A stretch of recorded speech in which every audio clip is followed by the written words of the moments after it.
Bryan, you're what they would call an author, all right? So I got this little snippet here I found.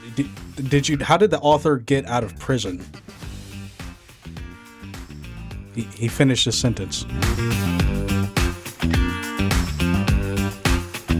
Very nice. Very nice, I approve. Solid joke. A plus. Yeah, we got to talk. We got to talk more about these dad jokes.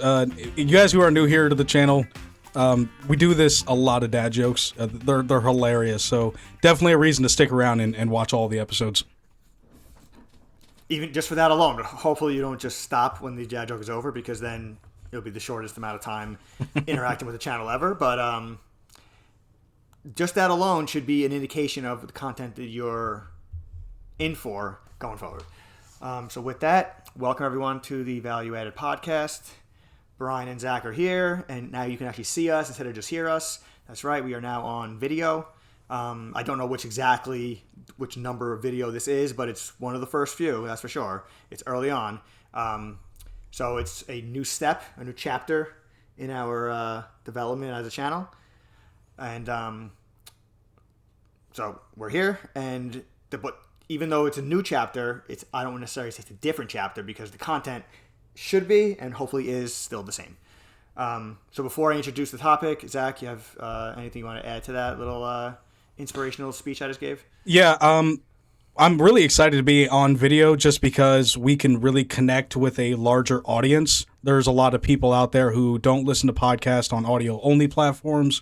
So being on YouTube gives us the opportunity to reach more people and for more people to be able to interact with us. What we do typically is we use the comment section. We'll respond to comments in the comment section, whether it be on Spotify or YouTube. Of course, you can email us at valueadded.zb@gmail.com. We respond to those emails as well, or we might talk about things in the episode. So this is really, I'm excited mostly because of the connection possibility of the new format that we're doing. So, and then also you mentioned that we're going to be doing the same content. I would argue that it's better content, right? Because we're upgrading, right? So better content coming out for you guys every Friday at was it 9 a.m. or 8 a.m., Bryan? I forget which one it was. 8 a.m. and as always, Zack is ever the optimist of the channel.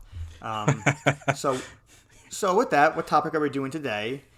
Buckle up, folks. Here we go. It's a topic that is probably on, I don't say everybody's mind, but close to everybody's mind. Not every second of the day, of course, but it's something that people have thought about at some point. People have probably even had a conversation, both on the agreement side and the disagreement side, and the disagreement side possibly got very nasty.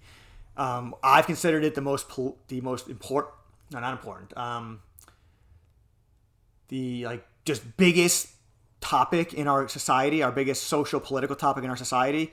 Even if people think that it's not, because maybe something else at the time is in the spotlight, so they think it's more important. It's really not. And that topic is abortion.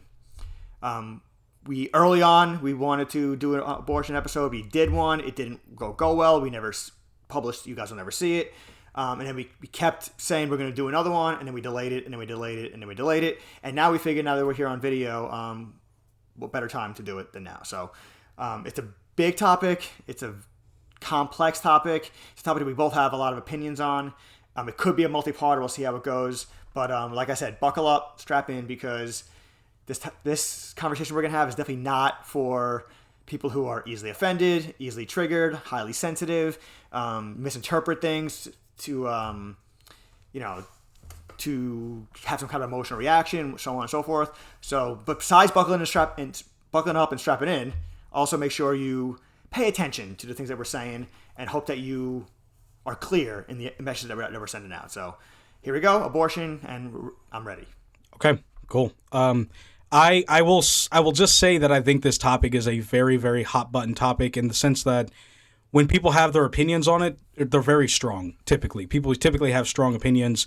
There are a lot of issues in the political sphere that we have, we feel one way or the other about, but this one seems to be where I see the most aggressive defense from both sides. And I'll tell you right now, right off the bat, I am pro-life. I am pro-life 100%. There's no question about that for me at all. I have kids, I have a wife, I have a family. That I think that, besides the fact that it's obviously extremely important part of civilization and the human species to raise and to take care of our children, it's also it's biological. It's a biological part of our existence. And I'm going to get into the reasons why I have the opinion that I do, but I want to make one caveat here while we're early in the episode and most people haven't left yet, hopefully. And that is just, I am not an expert on the subject. I do not work in the medical field, so I'm not going to be one of those college, university students, whatever, standing up there saying I'm an expert and I know everything I'm talking about. I'm not going to be a 50-year-old old guy in a white coat who's telling you everything that you need to know. I don't have the expertise to know all the medical stuff that goes on behind the scenes. My arguments are about philosophy. My arguments are about morality. My arguments are about logic. Okay? And those are the ones that I want to focus on. So you want to have a medical necessity argument, and I've heard some of those arguments. I've heard a lot of arguments about the pro-choice side or pro-abortion side. Those conversations can be had at another time. It's not really what I'm going to be doing here. So I'm going to start off with I'm going to start off with basically putting out my position here, Brian. Of course, you can interject. You can cut me off at any point that you want to. Throw an axe through the screen, hit the wall behind me, just not in the face. I don't want you to abort me during this episode. So, all right, there we go. Yeah, exactly. Why is abortion wrong? That is the question I want to answer to begin with. And I'll start off with the most simple thing, and that is abortion is wrong because you are taking a human life. Okay? Therein lies one of the big differences right off the bat between the two sides. Because where I say you're aborting a human life, the other side will say you're aborting a clump of cells. Okay? But you are aborting a human life. So I want to go through a couple reasons why, the justification for that. So from a scientific perspective, life begins at the point of conception. Okay? That's when the sperm fertilizes the egg. That's the beginning of the life cycle. And throughout the pregnancy, more things happen throughout the stages of the pregnancy. More developments happen. The child develops arms and develops hair and develops all different parts of the body throughout the other portions of the pregnancy. People have a big argument about viability, but that's not what I'm talking about at the moment. What I'm talking about is the fact that at the moment of conception, when the sperm fertilizes the egg, new DNA is created. That's almost instantaneous. Okay, that new DNA is created. And the DNA, for those who don't know, that DNA is the building blocks of life. It is the building blocks of life. So when we say life begins at conception, we literally mean life begins at the point of conception. So even for early-term pregnancies or early-term abortions, where they abort, let's say pre-9 weeks, you are still aborting a life. And I want to make sure that there's no misunderstanding about that, where we like to call it a clump of cells, we like to call it a whatever, in order to disengage ourselves with the moral, uncomfortable position that we are taking a life when we decide to go through with an abortion. Go ahead and give your thoughts about that, Brian, before I move on to anything else, if there's anything else you want to add to it. I think you already touched on why this topic is so heated, why this conversation gets so heated, because I've said before on the podcast and off the podcast that while the issue is arguably the most important, or certainly one of the most important issues in our country, in our society, one of, if not the most, the argument that happens around it, the conversation happens around it, is usually extremely stupid. And I want to make sure I am careful when I say that, because I don't want it to be misinterpreted as if I say that abortion, that the conversation itself is stupid, or as if I'm dismissing the entire idea of having the conversation, because that's not what I'm saying. I'm saying the way that the two sides argue with each other about it is incredibly stupid. And the reason why is because of what Zach already touched on. Because in most cases, and especially the ones you see on mainstream, if you go to some kind of mainstream big podcast or big mainstream channel where people have the debate about abortion, anything that gets a lot of views, it usually seems to follow a similar script. The conversation is stupid because both sides are talking about two completely different things, but pretending that they're not. The one side is taking Zach's position. Life begins at conception. And therefore, every other position they take about abortion stems from that initial premise that life begins at conception. Therefore, any abortion at any point after that is, in their mind, taken of a human life because, back to the original premise, life begins at conception. And therefore, it's harder for them to justify it regardless of circumstances because of that. A lot of them, most of them, a vast majority of them, do make certain exceptions for things that we may get into later. But even those, they struggle with those a little bit because of that initial premise. Life begins at conception, and then it becomes like a psychological or philosophical debate in your own head of like, which one do you have to value more, which one weighs more, how do you sort that kind of thing out? That's one side. The other side does not come from the premise that life begins at conception. That side has various levels of where they believe it, but some of them go even as far as to say life doesn't begin until the baby's out of the womb. Mm-hmm. So if you're having on that side, your arguments, your positions about abortion are going to be based off that initial premise, and those aren't going to be the same as the people on the other side. How could it? Because the initial premise is very, very different.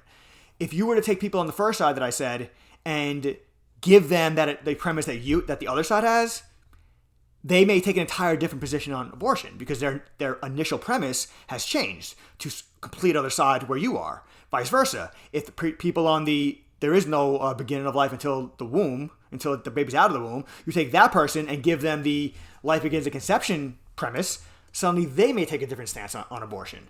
So what it comes down to is both premises lead to certain conclusions that make sense based on the premise. But what happens is side A, the first side that I said, we'll call that side A right now, side A argues from position of side A, but then they judge side B's argument from their own side A as opposed to side B.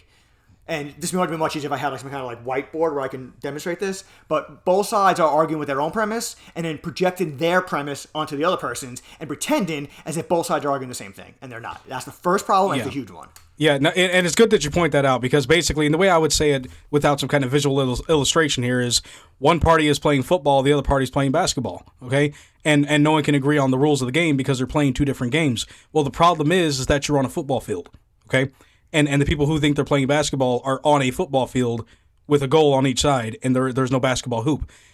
When we have a conversation like this about abortion, look, we're in 2026, okay? We're not in 1710 where we don't have access to a computer or we don't have, science has only gone so far. We understand a lot about the human body. We understand a lot about the development of babies in the womb. These are no longer in the realm of questions and, is this that or is that the other? We have scientific data that tells us that we're on the football field, that we're not on the basketball court. We have data that tells us that. We have information that tells us that. And what you have is an entire segment of the population who wants to ignore that fact because that fact is inconvenient. Okay? You can deny whatever you want, but science is what it is. For you guys who are new here to the podcast, abortion topic is one thing that we're talking about today, but we talk about a lot of politics in general. And a lot of issues, if I were to just grab in right now for example, the trans issue, what does science say about the trans issue? Can a man become a woman, have children, breastfeed a child? Because, if we're really getting down to what a man and a woman is, well, there's one very easy to point to fundamental difference between a man and a woman, is that a woman can bear children and breastfeed those children. Can a man do the same? Is there any process or procedure we have right now today that can make a man who was born a man be able to do that? That's the question. So that's where the science comes from. So if you're going to believe the science, if we're going to have this conversation, we have to start off on a factual level playing field. Does that make sense, Brian? Are you with me on this point? That's okay. Kind of what I'm saying is, or I guess, if you, at the very least, if you're not going to agree on, okay, both sides agree, okay, we're playing football, we're on a football field, we're playing football. What needs to happen beyond that, at the very least, is the football players need to understand that the basketball players think they're playing basketball. And the basketball players need to understand that the football players think they're playing football. And even if you believe that you're definitely right because you can't consider the possibility that your perception is wrong, even if you're convinced that you're right, you have to understand that the other people are not looking at it the same way. And even if they're wrong, their rationale going forward, like in this case, to continue your analogy, the way that they're playing the game is silly to you because you're like, we're clearly playing football or basketball, but they don't think that. So you have to kind of go into their head a little bit and understand a little bit more. And then if you really are convinced that they're wrong, your next step would be to try to convince them that they're wrong, which is very different because that's not the approach most people take. Yeah, and I'll tell you this too, because I've watched a lot of debates about pro-life and pro-abortion sides, and one thing I often see is that from a practical stance, they will not engage with the hypotheticals. They won't engage with the other party in the framing in which they're putting out there. Okay, and in this example we're using, because we're using sports analogy, obviously we're both big sports fans. On the football, if we're talking about football here. Well, if we're going to talk about football, we both have to agree that we're talking about football. That's a prerequisite. But if I want to be, courteous to you, then we can both talk as if we're talking about basketball. So in this conversation, I am currently talking about life begins at conception because, well, that's what the science says. That is the reality of the world. Albeit as uncomfortable as it may be for you to hear, that's the facts.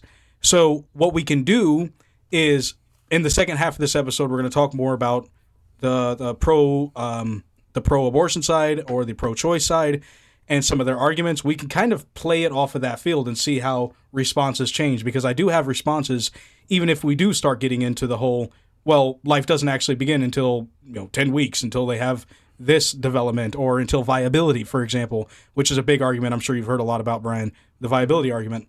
But I'll give the rest of my case out here. This one is simple. Because the child is a human being, okay, even from the moment of conception, a human being, a human life, okay, they have the same human rights as anyone else, okay, the same human rights as anyone else. Does not mean the child has more human rights than the mother. Does not mean the child has less human rights than the mother.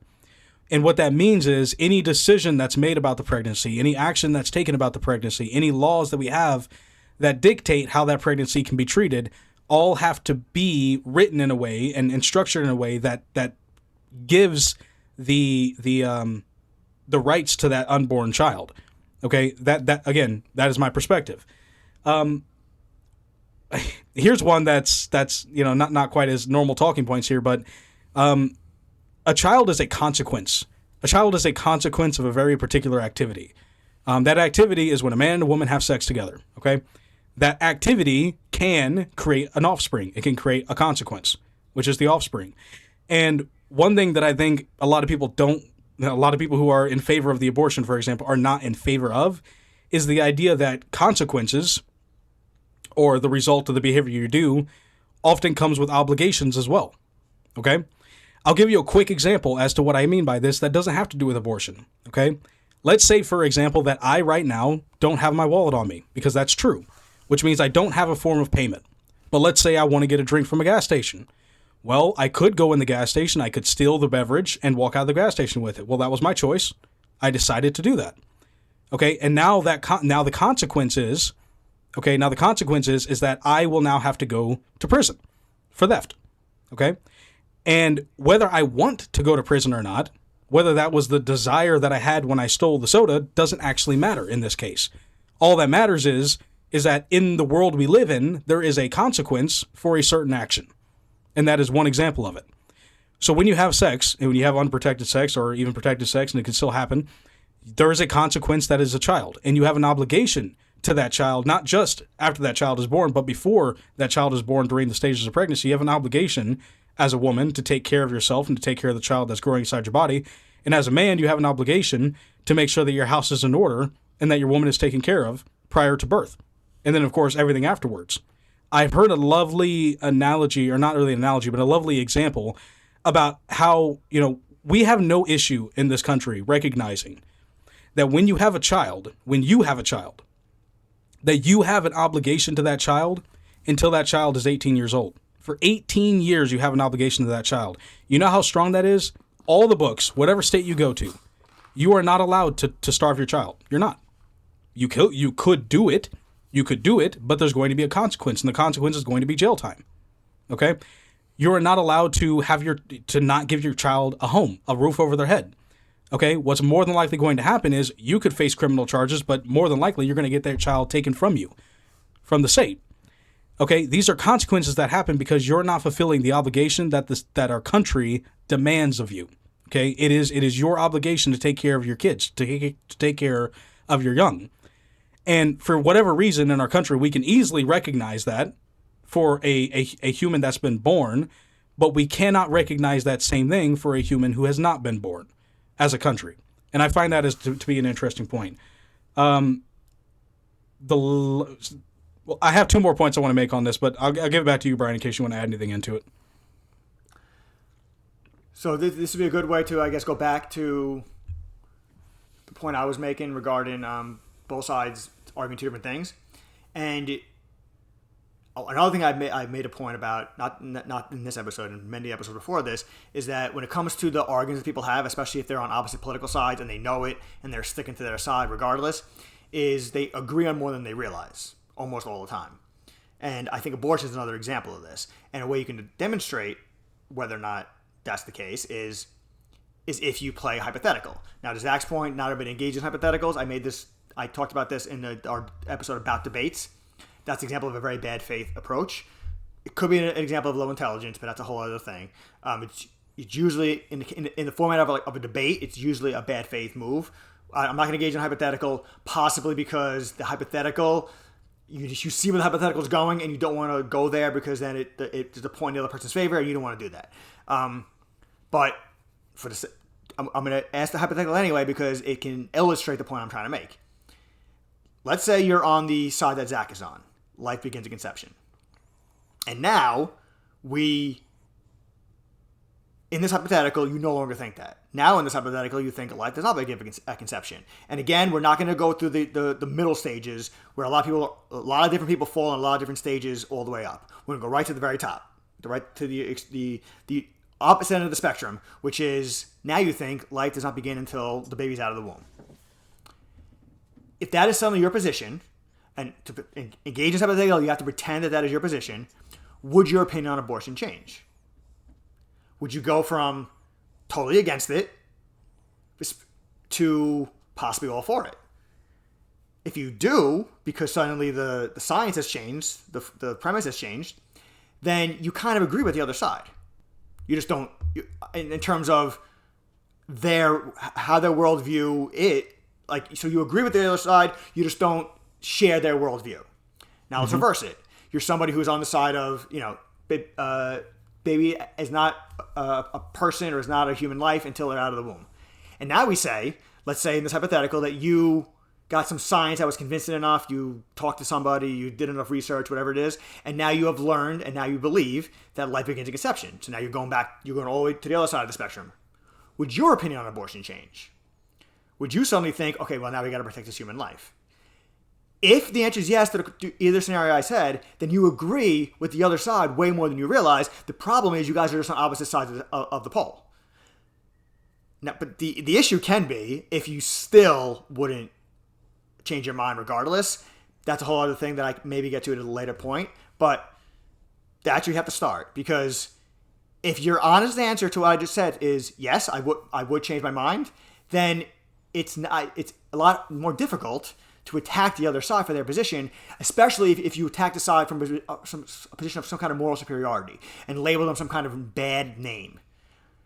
Whether it's you call the people who are pro-life womanizers or misogynists or sexist or all that, or the people on the other side, you call them baby murderers, whatever it is. You may have to scale those back a little bit, because if you were on their side, you would think the same thing. So that's not totally related to the point you were making, I don't think, Zach, but I don't want to just keep repeating the stuff that you're saying, because we have a lot to get through. So that's my little experiment for you guys to think about. But I'll over to you. Yeah, it's interesting because, of course, we could play into that experiment that you just gave. Obviously, you guys know what my perspective is on this issue. If I were to try to play into the perspective of life begins at the point of birth, which is the perspective of certain people who are on the pro-choice side, there are plenty of things I could say about that as well, because my actual opinion would not shift. My opinion being, I don't believe that abortion should be allowed at all. I don't believe that abortion should be legal at all. That opinion does not change just because you change the definition of when life begins, and that does not. It's not about viability. It's not a viability argument. It's about a potential argument, and in the sense of if we say, because I'll engage with this for a moment. Obviously, I want to get back to what I was going to talk about on the my position, but if life begins at the point of birth, okay, then we have to recognize that something begins before that, okay? Because life is not going to magically, spontaneously come out. And I guess in a way this ties in perfectly with what my next points are, but at the point of conception, or 8 weeks in, or 10 weeks in, or 20 weeks in, or whatever you want to say, that life has potential, okay? And when we say that it doesn't, because the child hasn't been born yet, what is it being based on? When you say a life doesn't start by then, because that's not backed by science. Science tells us something very different. So it could be backed on, one of the big arguments that you hear is stuff like consciousness, okay? Well, a baby's not conscious until they come out of the womb. First of all, again, science debunks this. We don't actually have a solid grasp scientifically as to what consciousness even is. That's been still one of the big things in science that they're trying to quantify properly. It's a very difficult thing to wrap your head around. But when a baby is able to react inside of the mother's belly, the baby is able to react to certain things. Like, your baby will kick on your stomach, and you can touch your stomach, or you can feel it, or you can give feedback, and a baby might do something different. And it's not just random actions. The baby can be shown to have brain function. Okay, so there's some kind of brain function happening that's orchestrating what is happening, what the baby's doing. And at the point of birth, nothing changes. It's just the baby is now outside the womb. You're not going to tell me that a baby who is the day before birth is different than the baby the day after birth. It's the same argument that I use when I talk about kind of like our cutoffs for like drinking age or something like that. You got to be 21 to drink. So you're going to tell me that someone who's 20 years old and one day away from turning 21 is just a child who's not able to drink, but the next day they're able to drink no problem? No, we have to understand that everything in life is gradual. It's all gradual. We have these cutoffs, we have these deadlines, but in reality, things are much more gradual than that. But I'll say what I wanted to say, because it does tie in to the point, and that is the last 2 points I want to make kind of on my side of the argument here have to do with legality, okay? We have the conversation about when does life begin, whatever else, and here's what's interesting. So I obviously I could tell you guys right now that if you were to take your 1-month-old baby and drop them off of a skyscraper and they hit the ground and died, that you'd be going to jail for a very long time, if not the rest of your life, as you should, okay? And here's what's interesting as well. I don't think that there's anyone who's listening to this podcast right now who would disagree with that you should go to prison if you drop your 1-month-old off the top of a skyscraper. Seems like a very easy thing to agree with. So let's talk about the legality of it. The law tells us that is wrong. But what do our morals tell us? Okay? What if, because you hear this a lot, and again, we'll get into some of these examples when we talk about the pro-choice side, but inconvenience to the mother, financial burden, physical burden, mental distress, whatever, all these reasons why it's permissible to get an abortion. All those things can exist, and they can exist in a much stronger way after birth. Okay? If anyone's ever heard of postpartum depression, or anyone's ever had a child who has a deformity, or has a mental illness, or has some kind of handicap, and that causes issues down the line, or causes issues immediately. Who's ever had just a difficult child? Maybe the child's completely normal, they're just very difficult. I had one, it's my son. he's a handful. But it doesn't mean I'm going to drop him off the side of a building. That is not how we react to things that are difficult. We get over them, we use our resources, whatever. But here's the laws I want to share with you. So first of all, if you were to kill a woman who's pregnant, okay, I don't think it necessarily matters, because this will change based on what state you're in. But if you were to kill a woman who is pregnant in the United States, you could be charged with a double homicide. Well, how does that make sense? What that tells us is that our government recognizes that a woman who is pregnant has another life inside of her. Our government recognizes that, which is interesting because our government also allows for abortions. So that's kind of that, how do you have these two opinions at once? But it's true. Right now, you can be prosecuted for double murder if you kill a woman who's pregnant. Now, this, again, like I said, this will change from state to state. and also about like the time of the pregnancy, when it went, how far along it is in the pregnancy. But there's a lot of stuff about abusing pregnant women on the law, on the books.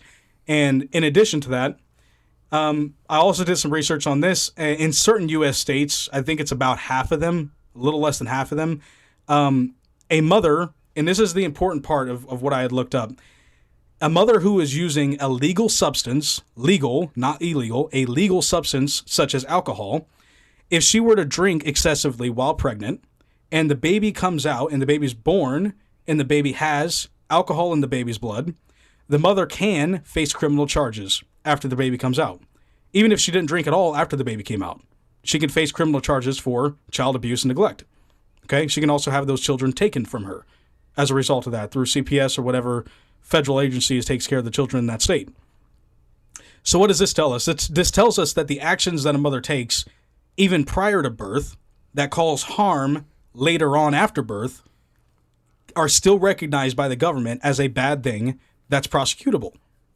So we can clearly see, just from these two examples alone, that our government has a double standard, where they recognize this, but the only exception comes in when the mother decides to go and have a guy in a white coat kill the baby for her, or do harm to the baby for her. Over to you, Brian. And you know, I mean, this is kind of par for the course regarding government, at least our government.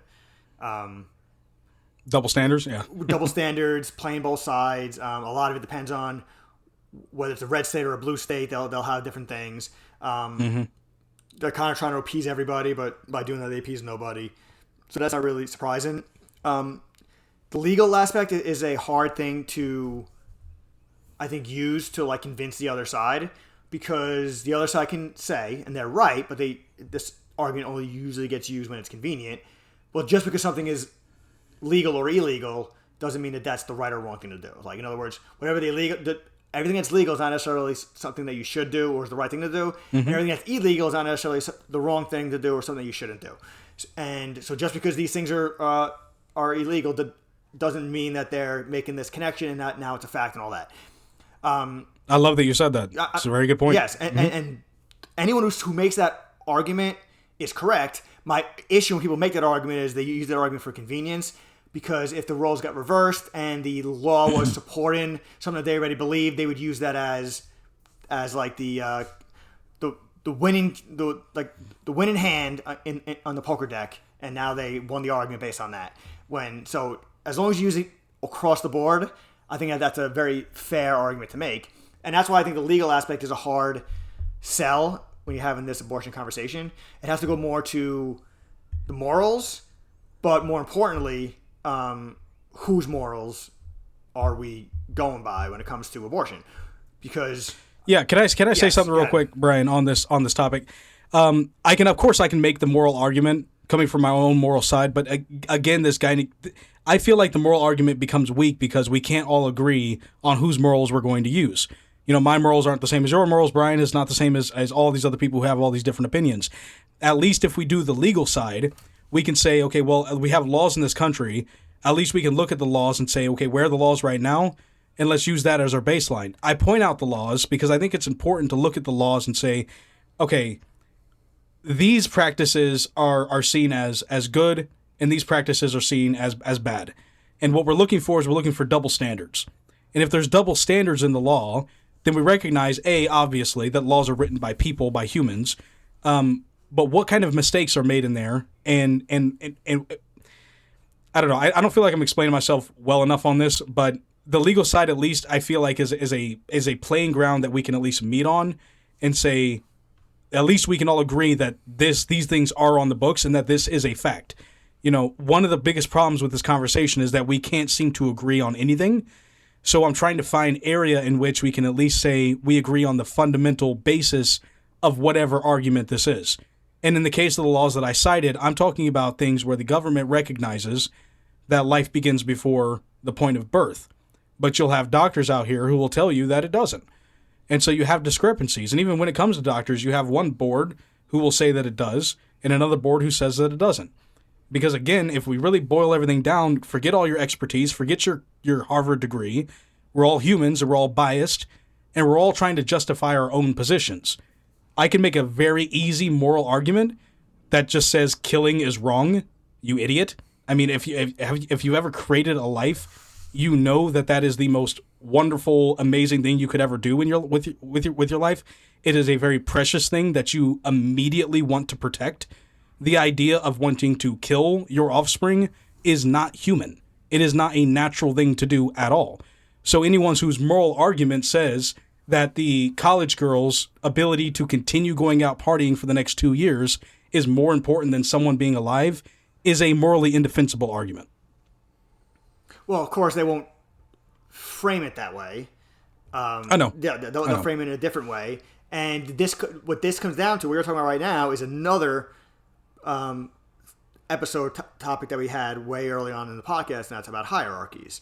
Of course, we also mentioned earlier, when you mentioned earlier, what you talked about referenced our first episode, which was definitions and specifics, because the first step in this whole conversation is to define these things. But what you're talking about right now is hierarchies. And I will get to that in a moment.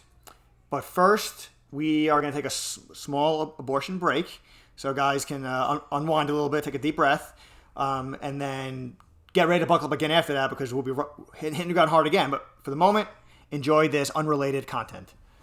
Hello, ladies and gentlemen, and welcome to the very first installment on video of Random Advice with Zach. My name is Zach, and I'm going to give you guys some random advice. The advice today is a simple one. So it's something I've been starting with my own family, and I think that more people need to start doing this.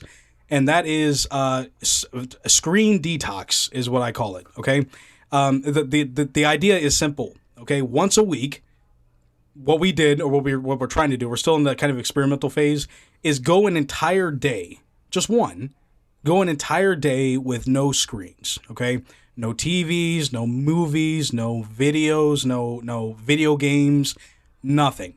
Okay, and what you'll see if you do this is that you actually have a lot more energy and time than you thought you did. As a matter of fact, a lot more things around your house are going to suddenly get done that you didn't think you had time to do.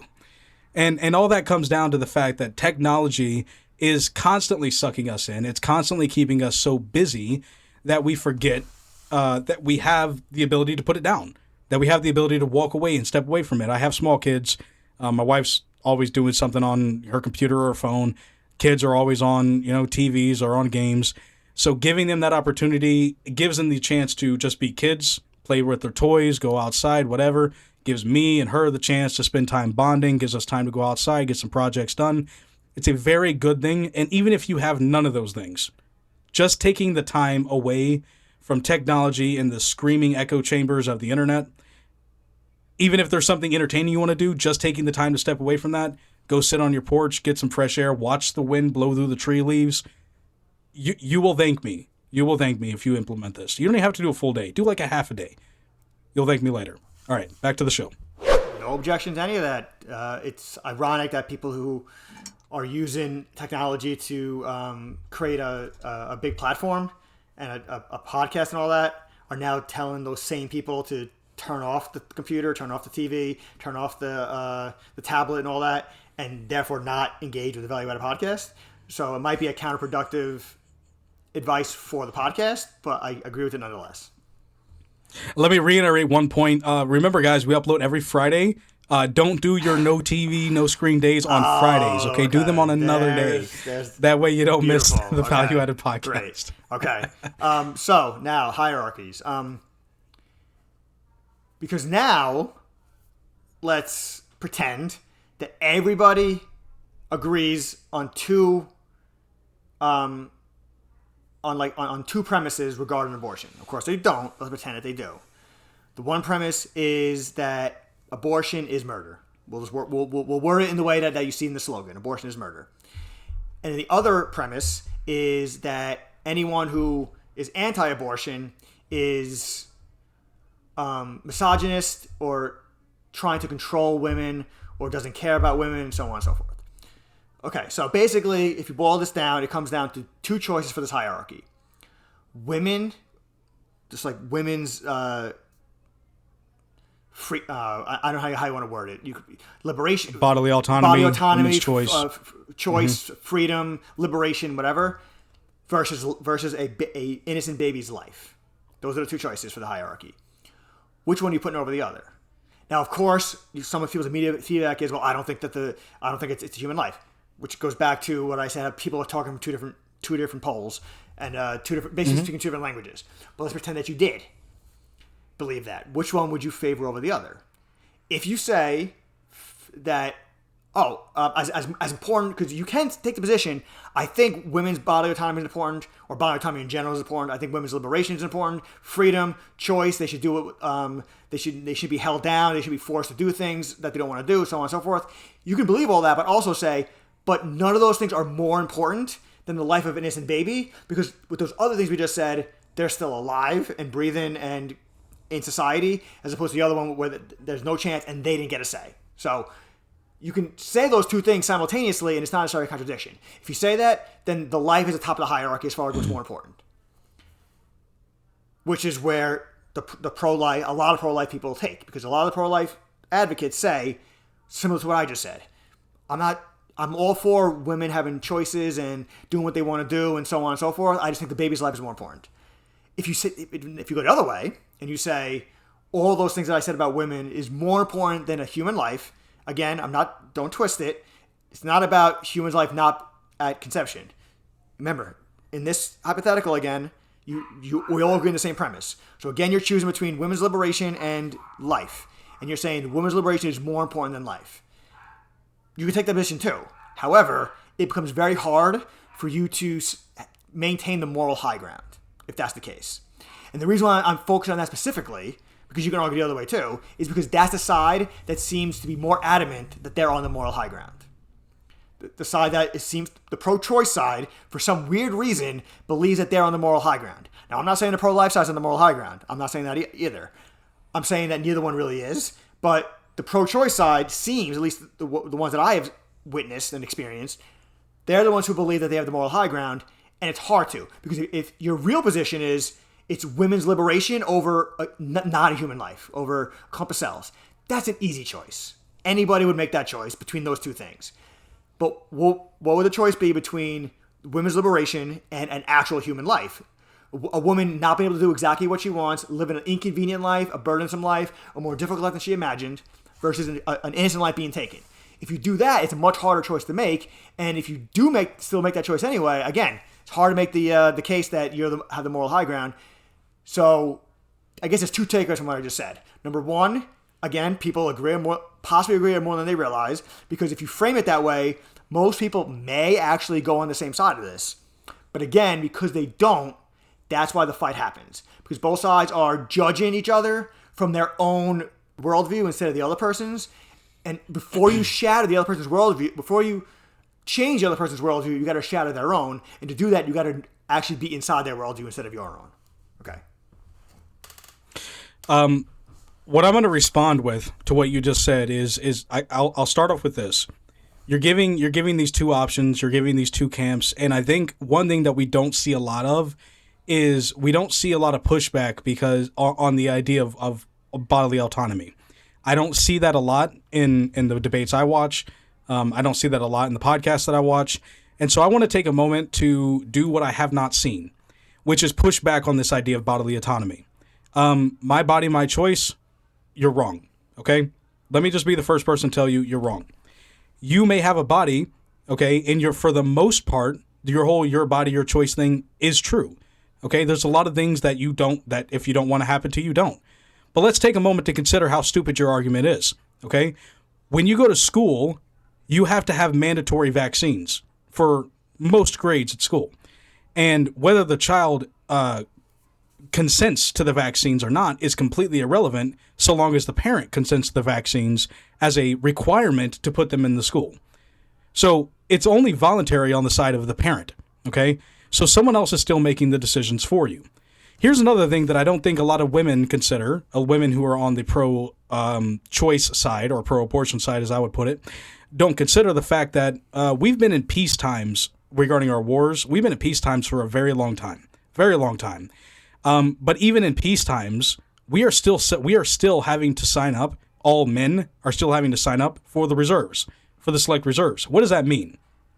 That means that one of the great contributions we have to do to be a part of the United States of America is that if we become and if we do get into war times, we can be, what is the word? Conscripted? I think it's conscripted. Is that right, Brian? Oh, yeah. Okay, you don't know. Okay. I figured you're a wordsmith. I'm very helpful, I know. Conscripted, I think, is the word for it. And basically what that means is they'll call you up, Brian, and say, hey, you're getting on a plane and you're going over here to fight this war. That is your obligation as someone who is signed up for the reserves and as a United States citizen. Well, if you try to argue against them, my body, my choice is to sit on this couch, they're going to say, I don't give a damn, you're getting in the plane. Okay? Because we have this idea that the highest thing that matters is what we feel like doing with our bodies. That's not the case. And that all comes down to what we call obligation. As citizens of a country, as citizens of a land, we have an obligation to our country. As a mother or as a person who has had sex and is now going through the consequence of pregnancy, you have an obligation to that child. Does not matter what you want. It doesn't matter how you feel about it. Okay? Your feelings do not outweigh the life of another person. And I don't see a lot of pushback on this, so this is why I'm making my point clear on this, at least this example.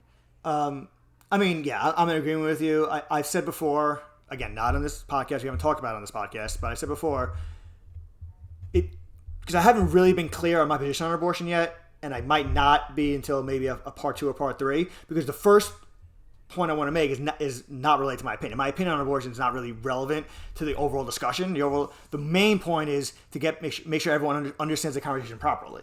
But one thing I have because I do think that both sides do make certain compelling arguments.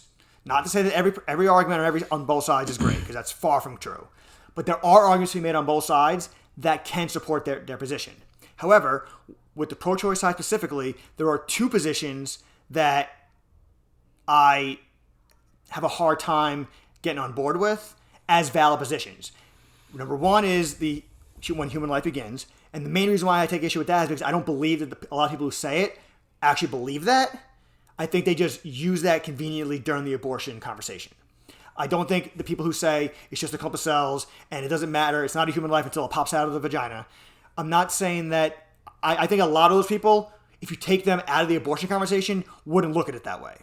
I don't know which ones are which, so it's hard to cipher it out. But that's just my instinctual skepticism, is that most people don't actually believe that. But the second point is what Zach said, is the my body, my choice.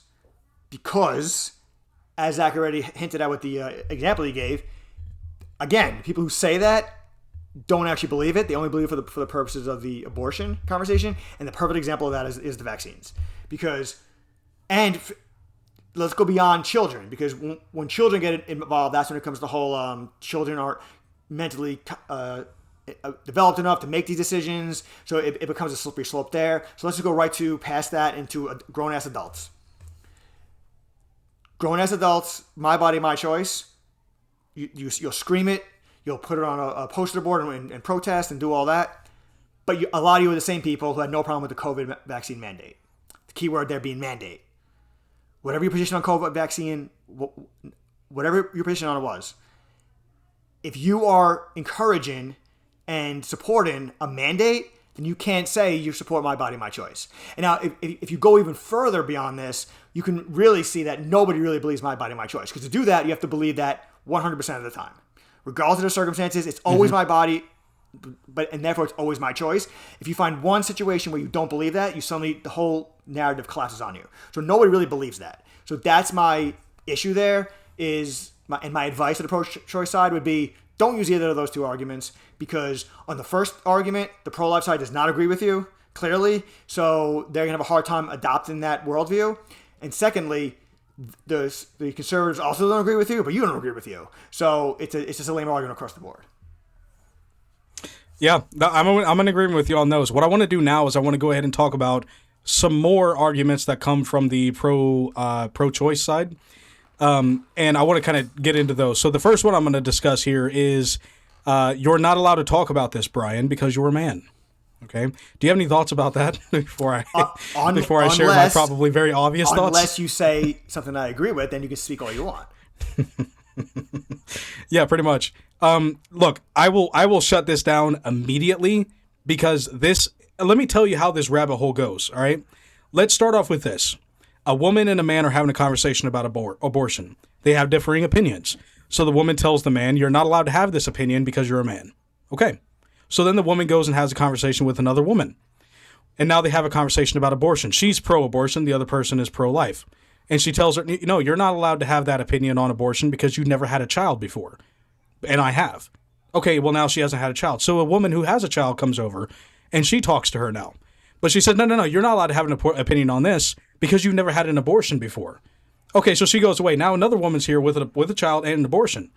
No, you're not allowed to have an opinion on this. You've never been raped before. Okay, great. At this point, I hope you guys can see where I'm going with this. As soon as we start making check boxes of identity politics in order to have opinions, we can start making as many check boxes as we feel like making.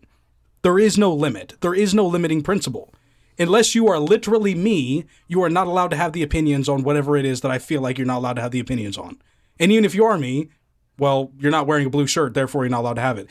You see what the point is. It's arbitrary, and it makes no logical sense. Because whether I'm a man or a woman, whether I've had kids or not, whether I've been raped or not, does not change the difference, does not make a difference into whether or not I can see the logic and moral arguments on both sides. Okay? So that is my very short as I can make it, opinion on the whole, you're not allowed to talk about this. Here's the other argument. thing that you can use to combat that. Let's say a woman says, you're not allowed to have this opinion because you're a man. But now let's say a man and woman having a conversation, but their opinions are flipped. The woman is pro-life, the man is pro-choice. Can the pro-life woman say to the man, you can have an opinion on abortion, you can't be pro-abortion because you're a man. You don't know you know nothing about it. She can have that opinion, but she's going to be wrong. But the point is, the whole idea of you can't have an opinion because you're a man falls apart if the man has a pro-choice opinion too, because there are plenty of men who are pro-choice. Can they also not have an opinion, or is their opinion okay because you agree with them? Because this is a one-way street. This argument, it's only from pro-choice to pro-life. It's not the other way around.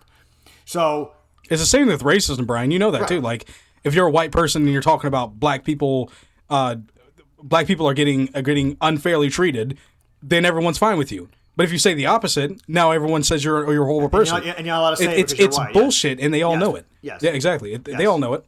Mm-hmm. Sorry for cutting you off. Go ahead. That was it. I just wanted to point out the okay. All right.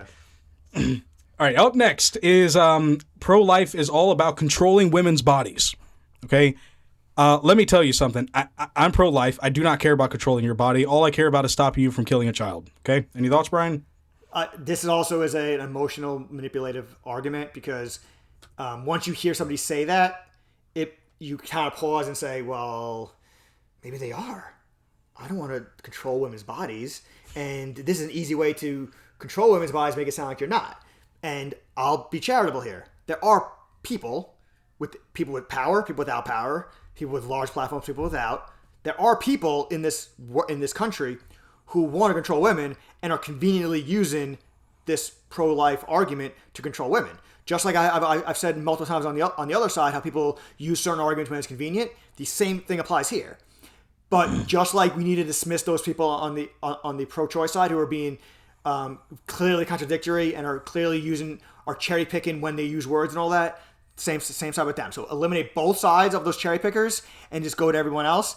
The people who are not those on the pro-life side are not trying to control women. As I said before, they're a hierarchy, and their hierarchy says a baby's life is more important than a woman getting to do what she wants to do when she wants to do it.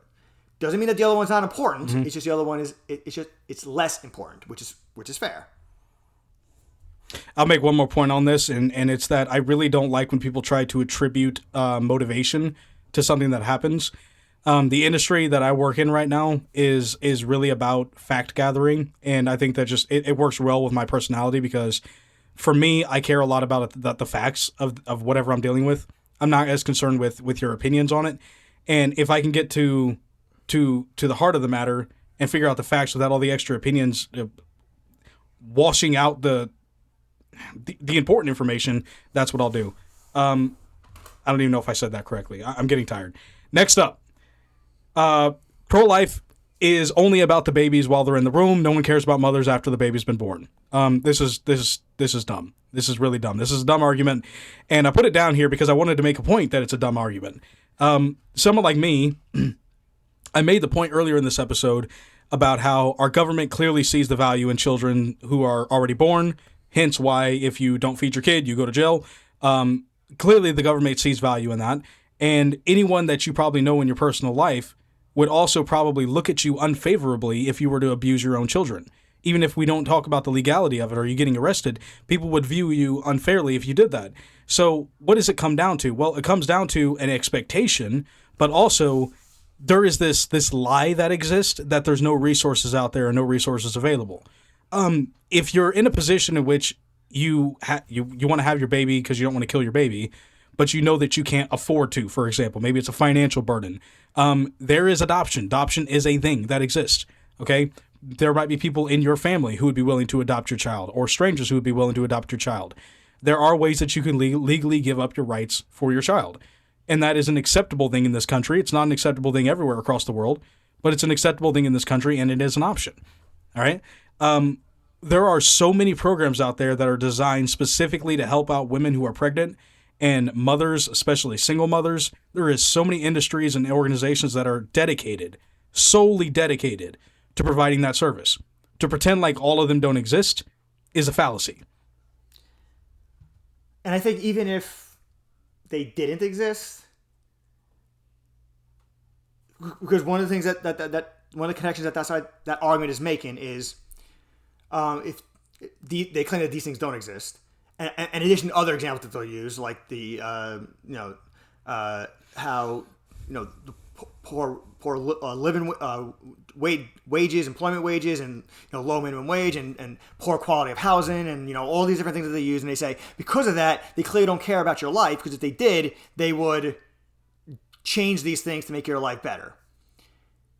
That is a very subjective argument, because if you're arguing that the only way to prove that you're pro-life is to give somebody a quote good life, what do you mean by a good life? A lot of people, and you see this with the minimum wage argument, a lot of times they don't want they don't want money just so you can have a roof over your head. They want money so they can own 3 cars and a yacht. So, but they frame it as a livable wage. Mm-hmm. So what do you mean by a good life? But the other thing is, even if they did do all those things, that doesn't mean that they want you dead.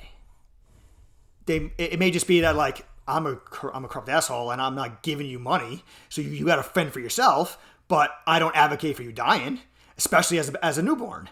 As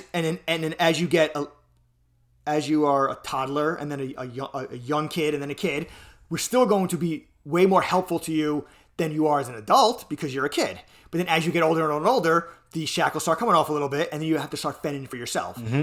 Even if those things may seem unfair, cruel, and harsh, that's not the same thing. That's not an equivalent to we want you dead.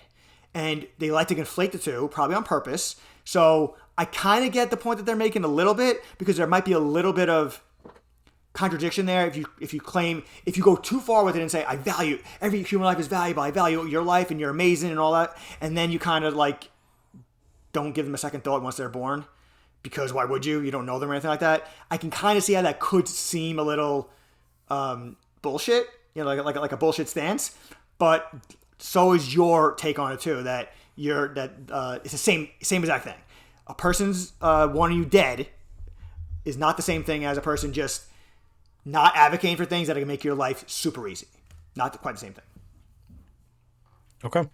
All right. I'm going to move on to the next one, because we're getting tight on time right now.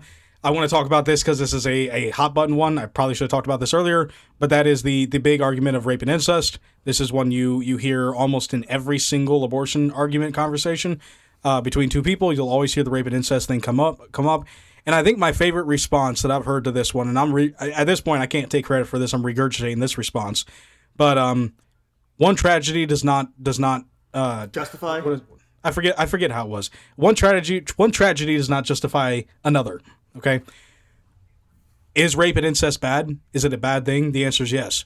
Does killing your child as a result of that bad thing make the bad thing better? No, it actually doesn't. It doesn't somehow make the bad thing better because your child is now dead.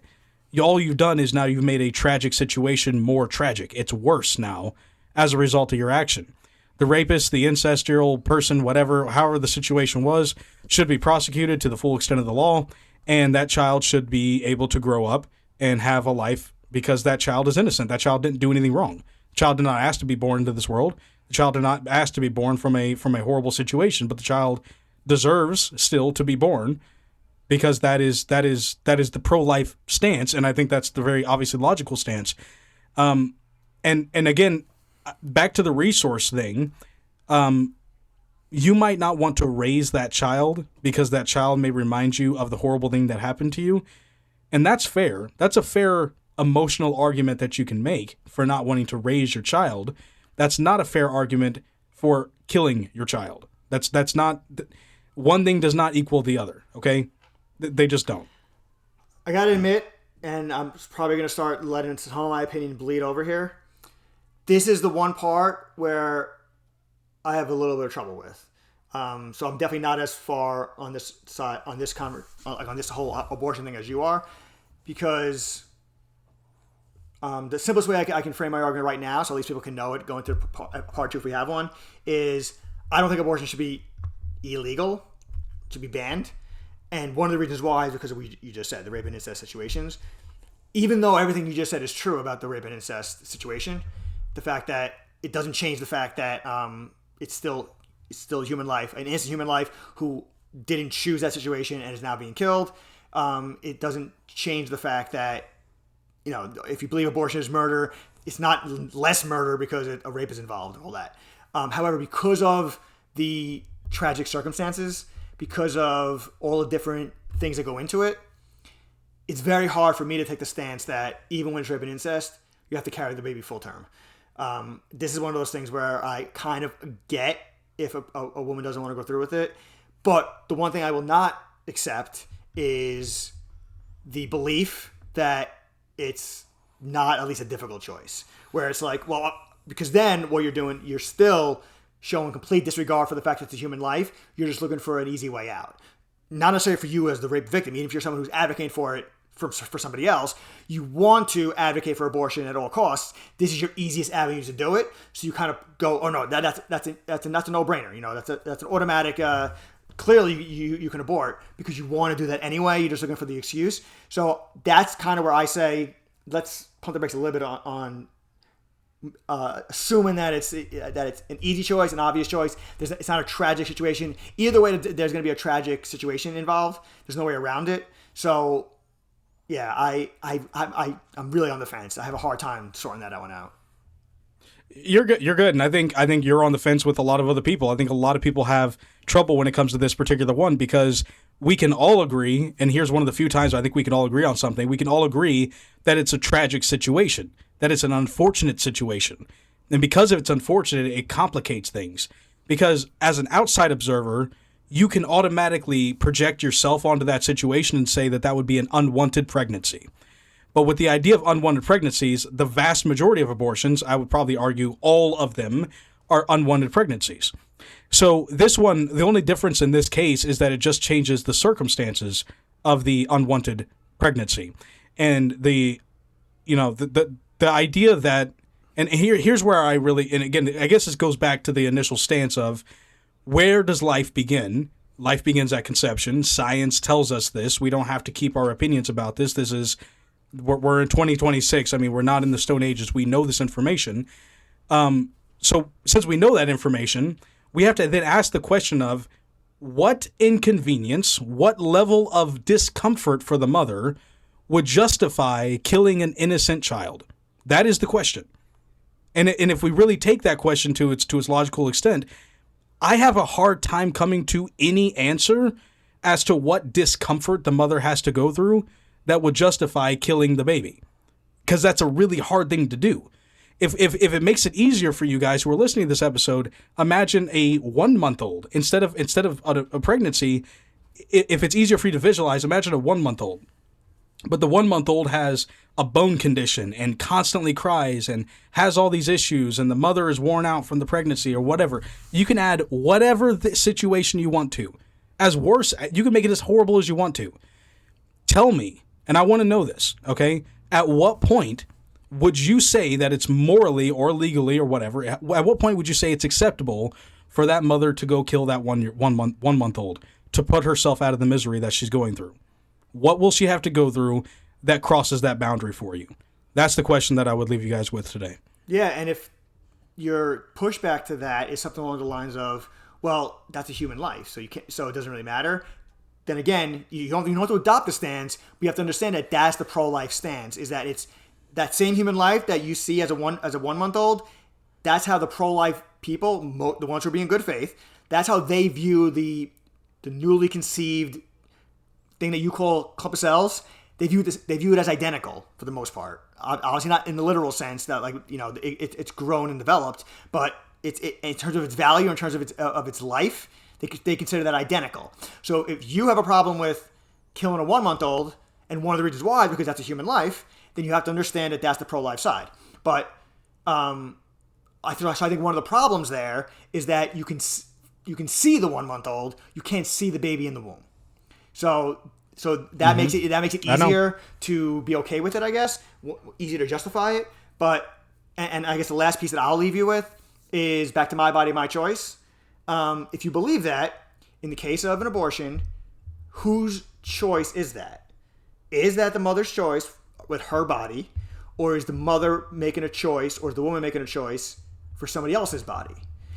And this can get complicated too, because one is needed for the other, and so on and so forth. But answer that question. If you can answer that question, and you come to the conclusion that it's not the woman's body, it's the baby's body, then the whole the my body, my choice thing goes up in smoke.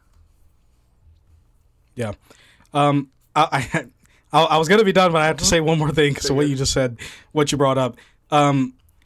When you say, and I think it's a good point to bring up the fact that we don't see the baby because the baby's inside the mother. We don't see the baby, so it's easier for us to justify the termination of the pregnancy, the abortion, the killing of the child. I want you to imagine a scenario in which you have your neighbor next to you, you have a gun to your neighbor's head, and you pull the trigger. How violent will that feel? How will you feel as a result of doing that horrible thing? Do you think that the actual facts of what's happening change if you put up a blanket before you pull the trigger? Now you don't have to see the neighbor crumple to the ground as you shoot him and kill him and he dies. But the facts don't actually change. All that changes is your perception of the facts. I mentioned earlier in this episode that I am a facts-based person. I care about the truth. I care about the logic. I care about what the evidence points to. And the evidence is not just overwhelming, it is conclusive as to when life begins. And I've made this point already. But when we say, especially because you got to keep in mind the whole pro-abortion side, yes, there are lots of opinions, but the opinions go all the way to birth. Okay, they just do.